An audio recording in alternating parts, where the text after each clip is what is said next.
Cough assist treatments. For first-time patients, it is important to allow adequate time to familiarize them with the device. Discuss the cough assist procedure and pressure settings with the patient. Before connecting the patient to the device, set the cough assist to manual mode. Then attach the appropriate interface to the patient. Check the interface on the patient for a tight but comfortable fit. Most often, the face mask is used, but other interfaces include a mouthpiece or a trach tube adapter. If on a ventilator, first disconnect the patient from the ventilator, then attach the cough assist to the patient using a trach adapter. When the patient is ready, set the manual auto switch to the auto position. The unit will cycle from inhale, or positive pressure, to exhale, or negative pressure, to pause, zero pressure, and back to inhale.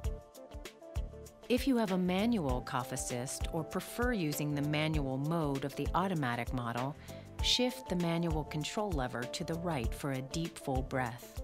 Then rapidly shift the control lever to the left for a complete exhalation. Next, release the lever to the neutral position to pause before repeating the next cough cycle. Use the same inhale, exhale, pause times as described in the cough cycle timing section. Each sequence of 4 to 6 cough cycles in succession is followed by 20 to 30 seconds of rest to allow time for a normal breathing pattern to return. Patients on ventilators should be reconnected to them at this time. During rests, remove the patient interface and clear secretions that are visible in the mouth, throat, or tracheostomy tube. Once rested, additional sequences of cough cycles can be applied as needed. A full treatment typically consists of 4 to 6 sequences. The cough assist is designed for intermittent operation only.